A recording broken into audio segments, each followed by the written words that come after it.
avant le mariage de Fatima et Afonso, une tension invisible flotte déjà dans l'air. Raquel, la mère de Fatima, refuse de rester les bras croisés. Après de longues recherches, elle réussit enfin à retrouver sa fille. Quand elle apparaît devant elle, Fatima est choquée. Elle pensait que leur relation était définitivement brisée. Fatima demande sèchement ce que sa mère fait là. Elle rappelle qu'elles se sont disputées et qu'elle croyait que Raquel ne voulait plus jamais la revoir. Mais Raquel n'est pas venue pour faire la paix. Son regard est dur, rempli de déception. Elle avoue qu'elle a honte d'être la mère d'une fille capable de tromper son futur mari. Elle accuse Fatima et César, son amant secret, de préparer une énorme trahison contre Afonso, un homme honnête qui ne mérite pas ça. Fatima, vexée, fait semblant de ne pas comprendre. Elle affirme qu'elle va se marier par amour. Mais Raquel ne se laisse pas duper. Elle lui répond froidement que ce n'est pas de l'amour, mais l'amour de l'argent. Elle promet qu'elle fera tout pour empêcher ce mariage. Pour elle, Afonso est quelqu'un de bien, contrairement à sa fille qu'elle juge vide, sans cœur. Elle se moque de sa mère et critique même son odeur, parlant de cuisine pour l'humilier. Elle va jusqu'à provoquer Raquel en plaisantant sur une possible grossesse. Raquel bouillonne de rage mais se contrôle. Elle respire profondément et lui fait une promesse grave, elle ne laissera pas ce mariage avoir lieu. Puis elle part sans expliquer son plan. Restée seule, Fatima serre les dents. Elle se dit qu'elle doit empêcher sa mère de détruire son avenir. Plus tard, elle part voir Odette, la mère d'Afonso.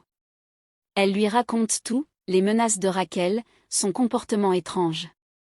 Odette rit avec mépris. Pour elle, Raquel n'est qu'une petite femme sans importance. Elle est convaincue qu'elle n'osera jamais agir. Mais Fatima insiste. Elle explique que sa mère est hors d'elle, qu'elle pourrait faire n'importe quoi. Alors Odette devient sérieuse. Elle affirme que si Raquel tente quoi que ce soit, elle s'en chargera personnellement.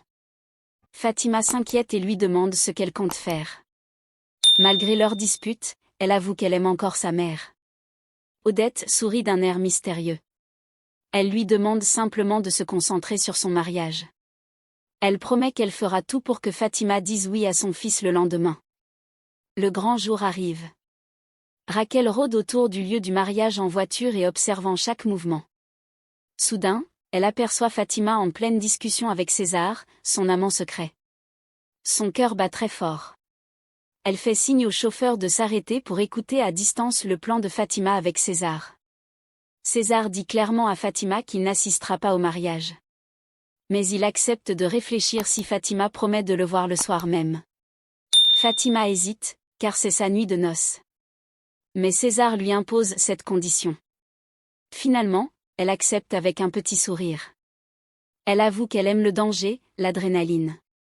Elle plaisante même en disant qu'elle fêtera son mariage avec lui quelques heures après avoir mis son alliance. En entendant cela, Raquel est dépassée et ne sait pas quoi faire. Elle comprend tout et murmure que le destin est de son côté. Elle sait maintenant exactement comment détruire ce mariage. Pendant ce temps, Odette se rend au restaurant de Raquel. Elle y trouve seulement Poliana, le compagnon de Raquel. Elle demande à visiter la cuisine. Une fois à l'intérieur, elle admire la propreté, l'organisation parfaite. Puis elle remarque un déshumidificateur. Une idée cruelle lui traverse l'esprit. Elle fait tomber exprès une pile d'assiettes, joue la femme maladroite et propose de nettoyer. Dès que Poliana part chercher un balai, Odette coupe discrètement un fil de l'appareil. Quelques secondes plus tard, de la fumée apparaît. Elle sourit, satisfaite, puis quitte la cuisine calmement. En sortant, elle croise Raquel. Les deux femmes s'affrontent. Odette parle avec arrogance, critique le restaurant et insulte le mode de vie de Raquel. Elle prétend vouloir aider mais se moque en réalité. Raquel répond fièrement qu'elle n'a pas besoin de son argent. Elle gagne sa vie honnêtement. Odette roule des yeux et part, dégoûtée. Quelques minutes plus tard, un drame éclate. Un incendie se déclare dans la cuisine. Raquel et Poliana découvrent leur restaurant en flammes. Ils crient et tentent de sauver ce qu'ils peuvent, mais ils restent finalement sans rien faire et tout brûle. Les appareils, le matériel, les économies de toute une vie partent en fumée. Raquel regarde impuissante son rêve s'effondrer. Elle sait que chaque objet perdu signifie une nouvelle dette. Pendant ce temps, à l'église, Fatima dit oui à Afonso. Les invités applaudissent, la musique joue et personne ne se doute du drame qui se passe ailleurs. Quand le feu est enfin éteint, il ne reste que des cendres. Raquel et Poliana s'effondrent en larmes. Ils se demandent ce qu'ils vont faire maintenant. Raquel regarde Poliana et promet que le responsable paiera. Elle jure aussi qu'elle va gâcher la fête de sa fille. À la réception, Fatima change de robe. Soudain, Solange, l'ex de Afonso, apparaît. Elle la félicite avec ironie, critique sa robe et l'accuse d'avoir volé son petit ami. Les deux femmes se disputent violemment. Solange affirme que Fatima s'est alliée à Odette pour séduire Afonso. Fatima la traite de jalouse. La tension monte. Finalement, Solange perd le contrôle et frappe Fatima. Immédiatement, Fatima riposte en criant à l'aide. Solange s'en va avec Sardinia avant l'arrivée de la sécurité. La fête continue comme si de rien n'était. Les invités dansent, mangent, rient. Fatima, nerveuse, est au téléphone avec César. Peu après, elle dit à Afonso qu'elle veut se rendre aux toilettes, mais en réalité, elle part rejoindre César.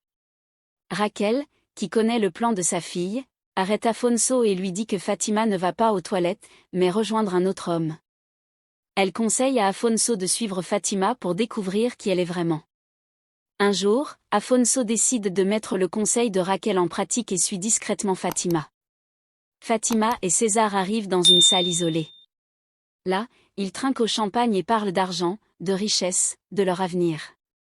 Afonso ne réussit pas à prendre Fatima et César la main dans le sac ce jour-là. Seulement une autre fois, il les surprend en pleine discussion. Quand Fatima se retourne et voit Afonso, son monde s'écroule.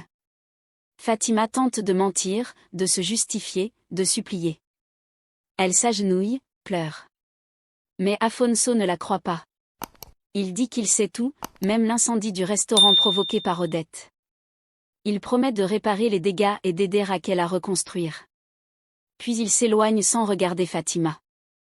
Furieux, Afonso arrive à la maison et annonce à Odette que son mariage avec Fatima est annulé. Il révèle que Fatima l'a trompé 1 heure après avoir dit oui. Il déclare que Fatima n'est pas une bonne personne, contrairement à sa mère. Il promet aussi d'aider Raquel à ouvrir le meilleur restaurant de la ville.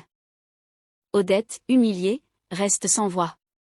Plus tard, Raquel croise Fatima et lui rappelle qu'elle l'avait bien prévenue. Fatima en pleurs, devient furieuse contre sa mère, mais elle a déjà tout perdu.